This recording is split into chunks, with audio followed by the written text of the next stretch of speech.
Le quart d'heure corrézien, le magazine d'information hebdomadaire de RGB, Bram FM, RCF Corrèze, Radio Pac et Brenige FM. Réalisé et présenté par Olivier Sérac. Bonjour tout le monde et bienvenue dans ce 29e épisode du quart d'heure corrézien. Quart d'heure qui sort un petit peu encore une fois de sa traditionnelle série parce qu'une semaine après qu'un lycéen a sorti un couteau en plein cours à Bahué, une opération de police a été menée dans un autre lycée briviste. Opération qui visait à vérifier que les élèves n'avaient aucune arme dans leur sac. L'occasion pour les pouvoirs publics de rappeler que les violences physiques et verbales n'ont rien à faire dans l'enceinte des écoles, vous l'entendrez. En fin d'émission, nous retrouverons Aymeric Tudou de Bram FM. Aymeric qui va nous décrire un petit peu les contours de Tulle remet le son, le nouveau festival qui prendra la suite de Feu les Nuits de Nacre. Le quart d'heure corrézien, vous avez le menu, c'est parti.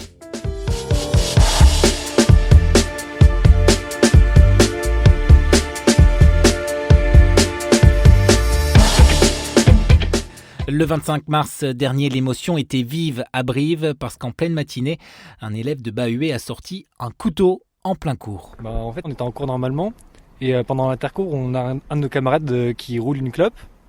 Et d'habitude, il le fait, mais après, il va la fumer après les cours. Et là, il commence à l'allumer pendant le cours. Et on était avec une prof qui fait l'histoire géo et le français. Et elle nous rendait des copies et on devait aller les chercher au tableau. Et à ce moment-là, l'élève se lève. Et il a un couteau dans son sac, et il le prend, et il va devant la classe, et il menace la prof et certains de nos camarades. Et du coup, on s'enfuit tous par la porte de derrière. S'ensuit derrière un mouvement de panique dans la salle de cours. Une élève qui est restée bloquée avec le garçon, qui l'a supplié de ne pas la poignarder ou quoi. Et très vite, police et pompiers sont alertés et arrivent sur place afin d'interpeller le jeune homme qui avait été désarmé par un surveillant. Aucune personne n'a été physiquement blessée ce jour-là. Toutefois, une cellule psychologique a été mise en place tout au long de la semaine dans cet établissement privé. Et une semaine après cet événement, ce jeudi 3 avril, devant le lycée d'Arsonval, alors que des centaines d'élèves convergeaient par petites grappes en direction de l'entrée de l'établissement, la majorité à pied, d'autres déposés en voiture par leurs parents, quand certains arrivent en mobilette, trottinette ou encore à vélo. Et bien ce jeudi matin, devant les entrées du lycée et du collège, ce ne sont pas les surveillants qui accueillait directement les élèves, mais un cordon d'une dizaine de policiers. Bonjour mademoiselle. Bonjour. On regarde juste le contenu de votre sac, vous n'avez pas d'armes sur vous? Non. Bon, très bien. Parfait. Et on va regarder le sac de sport.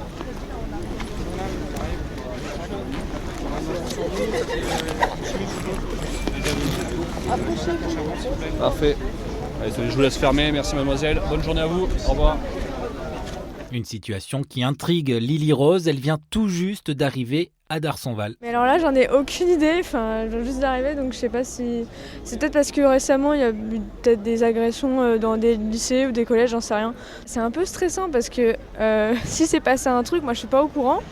Donc après, ça se trouve, c'est juste une mesure de prévention, donc c'est pas grave, mais c'est un peu stressant. Après, ça peut être rassurant dans le sens où ils sont là pour la sécurité, donc... Bon, moi, s'il y a un truc, ils sont là, quoi. Alors, quand je lui ai dit que c'était une fouille des sacs afin de vérifier que personne n'avait d'armes sur soi, la jeune fille se détend, mais reste interrogative. C'est surprenant. On s'attend pas, surtout en France, parce qu'encore, on pourrait penser à d'autres pays, genre aux États-Unis, où il y a souvent des agressions, surtout avec les pistolets, tout ça. Mais en France, surtout à Brive, c'est pas quelque chose qu'on voit souvent. Encore dans les grandes villes, peut-être, mais à Brive, bon, c'est pas une grande ville, c'est pas forcément très connu. Bon voilà, c'est Heureusement. Oui, oui, mais il faut pas que ça se produise plus souvent en fait, c'est ça le problème. Mais n'importe où en fait, c'est pas que à Brive, faut pas que ça se reproduise du tout. D'autant que pour cette jeune génération, les agressions au couteau dans les écoles ne sont pas juste un simple fait divers. Personne ne devrait être agressé, que ce soit un prof, un élève, pour n'importe quelle raison. Comme on peut repenser à Samuel Paty qui est mort totalement injustement, quoi. Personne ne devrait avoir à vivre ça, quoi. Un peu plus loin, Ange, lui, reste dubitatif par l'opération. Et en vrai, je trouve ça un peu tard, quoi. Ça fait plus d'une semaine que ça s'est passé. Tu fouilles notre sac pour éviter le moindre problème, tant mieux. Mais en vrai, ils auraient pu le faire avant, je pense. C'est sûr, c'est toujours mieux que de rien faire. Et si ça peut arranger un peu, si ça peut éviter à des personnes de potentiellement vouloir faire quelque chose, ouais, c'est le mieux. Un passage à l'acte de l'agresseur qu'il ne comprend pas, m'assurait Ange jeudi matin. Pardon mon vocabulaire, mais c'est un peu con quoi. Si je suis désolé, mais les professeurs ils ont rien fait, même si je sais que de son côté ça se passait mal, mais il n'y a pas de raison de s'en prendre à quelqu'un quoi. Mais au fond, cette montée de la violence ne l'étonne pas tout à fait. Après ouais, ça se passe de partout, du coup honnêtement ça m'étonne à moitié parce qu'il y a de plus en plus de choses comme ça. Et de plus en plus dans les petites villes aussi, mais c'est sûr que Brive se passe de plus en plus de faits divers et je comprends qu'il y en ait qui ne soient pas très rassurés à l'idée de sortir ou autre. Un petit peu plus loin, Sabrina vient de déposer sa fille au collège et rejoint son travail. Alors si cette opération de police l'interpelle et la rassure, elle se pose quand même des questions quant au jeune homme qui est passé à l'acte. Je me suis inquiétée dans le sens où je me suis dit peut-être que cet enfant avait un mal-être quelque part. Donc je me suis pas dit waouh, ça peut être hyper important et stressant aussi pour les enfants. Mais je me suis posé la question pour ce petit. Qu'est-ce qui s'est passé ? On n'a pas en fait l'histoire derrière du pourquoi il a fait ça. Cette santé mentale, justement, elle interroge aussi Franck Cutilla, c'est le directeur départemental des services de l'éducation nationale. Il était présent ce jeudi matin lors de cette opération de fouille des sacs des lycéens. Les raisons des passages à l'acte sont nombreuses. Ce que je retiens, moi, c'est qu'une partie de notre jeunesse ne va pas bien et que la question de la santé mentale doit être posée aujourd'hui dans notre société et c'est une question majeure pour l'avenir. D'autant que les faits sont là. Ce n'est pas parce que la Corrèze est un département rural qu'il ne peut pas s'y passer des événements extraordinaire à l'image de ce qu'il s'est passé à Bahué. Ça a été une surprise pour tout le monde, un choc pour tout le monde parce qu'on se dit que ça ne peut pas arriver ici, parce qu'on est à Brive, parce qu'on est à Tulle. Personne n'est à l'abri malheureusement quand on voit la recrudescence au niveau national des attaques à l'arme blanche. Donc oui, personne n'est à l'abri, il faut prévenir et mener ces actions de sensibilisation sur tout le territoire.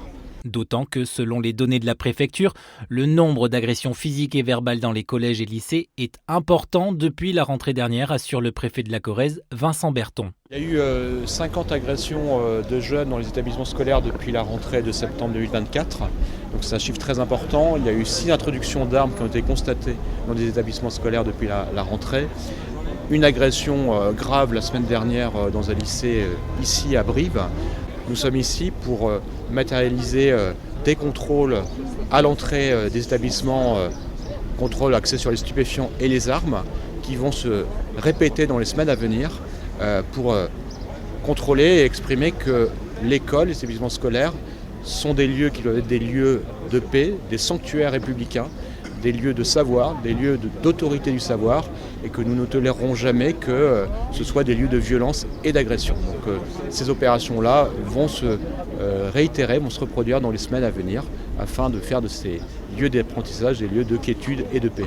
Mais le haut fonctionnaire n'en oublie pas moins la santé mentale des adolescents qui, mine de rien, l'inquiètent lui aussi. On est face à des phénomènes de société, des phénomènes de montée de violence, souvent sur fond de consommation de produits stupéfiants. C'est aussi un vrai sujet, sur le fond aussi de difficultés psychiques. C'est chez un certain nombre de jeunes qu'il faut prendre en compte et donc qui passent par des réponses diverses, mais bien évidemment d'abord par la prohibition et l'interdiction absolue d'introduction des établissements scolaires d'armes. L'opération menée jeudi a mobilisé une dizaine de policiers brivistes. Aucune arme n'a été retrouvée lors de cette fouille menée entre 8h moins le quart et 8h30. Concernant le jeune homme qui avait sorti un couteau en plein cours la semaine dernière, le parquet de Brive avait confirmé une fragilité psychologique chez cet ado. Il a été mis en examen pour violence volontaire dans un établissement d'enseignement avec préméditation. Il est aujourd'hui encore incarcéré. Place à la prescription culturelle de ce quart d'heure corrézien. Bonjour Aymeric Tudou. Bonjour Olivier. Aymeric, ce n'est pas parce que les Nuits de Nacre à Tulle ont disparu qu'il n'y aura pas de festival dans la cité-préfecture d'ici la fin du mois de juin. Et oui, après la dissolution des Nuits de Nacre à l'automne dernier, il fallait agir pour que la ville de Tulle ait un nouveau festival cet été. C'est chose faite, Tulle remet le son, première édition, se déroulera les 27, 28 et 29 juin prochains au cœur de la ville. La municipalité de Tulle et un grand nombre de partenaires se sont mis en quatre pour rendre cet événement possible. Nicolas Giner, responsable du développement culturel de la ville, et Christiane Magri, adjointe au maire et en charge de la culture, sont avec moi. Alors première question, Tulle remet le son déjà. Pourquoi ce nom ? Christiane. dans la mesure où c'était la ville de Tulle qui s'emparait du sujet et qui avait envie de le faire. Il fallait que Tulle apparaisse. Et donc on a décidé remettre le son. En pensant à moi je vois toujours Philippe Catherine remettre le son et je trouve que c'est un tel démarrage de la fête et de l'envie d'écouter de la musique. Je me suis dit il faut que ce soit ça. J'ai envie de me tourner vers Nicolas Giner. Le but, c'est tout simplement aussi de rassembler tout le monde, de faire un événement festif. L'idée, c'est de faire la fête, d'oublier cette morosité qu'on a connue ces derniers mois et de faire de Tulle une ville festive pendant 3 jours. Et ça, c'était vraiment le leitmotiv de la création de cet événement. Oui, c'est tout à fait ça, Aymeric. En fait, le festival devait ne pas avoir lieu cette année, et donc l'idée, c'est des élus, c'était vraiment de continuer à proposer un festival aux tullistes et à tous ceux de l'extérieur qui aiment l'accordéon, qui aiment la musique, qui aiment la fête, d'être présents. Et évidemment, l'objectif, c'était de rassembler au maximum les tullistes. Pour vraiment faire de cet événement un événement festif où pendant 3 jours, tous ceux qui seront présents pourront passer un bon moment dans les bars, dans les cafés, devant les scènes, à suivre des déambulations magnifiques. Et voilà, l'objectif, c'est vraiment que tout le monde kiffe ce moment et cet instant. Voilà, c'est ça l'objectif. Et vous avez voulu vraiment élargir le prisme des associations de Tulle pour mettre en place cet événement. Christiane. Dès le départ, on a pensé à réunir le plus de gens possible autour de ce projet. Et je me souviens que notre première réunion, c'était avec les commerces et les bars. Ils ont été les premiers convoqués. Ils ont été assez enthousiastes. Ouais. Donc et puis on a effectivement, je pense, dès le départ, acté le fait que l'Office du tourisme s'occuperait de les fédérer. Et ensuite, on a écouté les associations culturelles de la ville de Tulle sur lesquelles on s'appuie tout le temps. Alors les principales qui sont liées à Tulle, donc à savoir l'empreinte, à savoir les lendemains qui chantent, à savoir le conservatoire, à savoir qu'est-ce que j'ai oublié, Nicolas? Il y en a beaucoup. Oui. Le bal d'à côté, la Cour des Arts, le Lions Club aussi, puis bien sûr aussi des associations folkloriques locales et puis il y a aussi Mogin avec qui on travaille. On peut envisager qu'il y a un stand de l'accordéon Mogin qui soit mis dans le festival au cœur de Tulle. Il faut. Il souhaitait effectivement un petit peu délocaliser son local pour être en phase avec le festival. Donc on lui trouvera forcément une place. C'est indispensable pour nous, parce que c'est quand même un beau visuel de la ville de Tulle, sur lequel on est quand même très très présent depuis l'ouverture du musée, depuis le conservatoire, depuis des tas de choses. Donc il fallait qu'il soit présent, donc on lui trouvera une place. Oui, la place est toute trouvée d'ailleurs. Normalement, on a prévu aussi au cœur du festival un espace convivialité, une sorte d'espace chill, dans lequel il y aura des buvettes, il y aura de la restauration, il y aura des animations. Et on imaginait bien que son atelier puisse être présenté ici, avec une présentation à la fois d'accordéon, mais aussi des démonstrations de montage et remontage d'instruments. Donc faire présenter son travail et faire un peu de médiation autour de leur activité professionnelle. L'accordéon reste au cœur de ce nouveau festival Tulle remet le son, première édition. À suivre donc, Olivier, les 27, 28 et 29 juin prochains, au cœur de la ville de Tulle. Parfait, Aymeric. J'ajoute juste que sur toute la programmation, 80% des spectacles seront gratuits. 2 concerts seront payants, ceux des accordéonistes Vincent Lermé et Félicien Brut à l'empreinte. Toute la programmation de Tulle remet le son doit être dévoilée dans les prochaines semaines. C'est la fin de ce 29e numéro du Quart d'heure corrézien. Merci à toutes et tous de l'avoir suivi. Je vous donne rendez-vous dans une semaine pour un nouveau numéro, mais d'ici là, je vous souhaite de passer d'excellents moments en Corrèze ou ailleurs.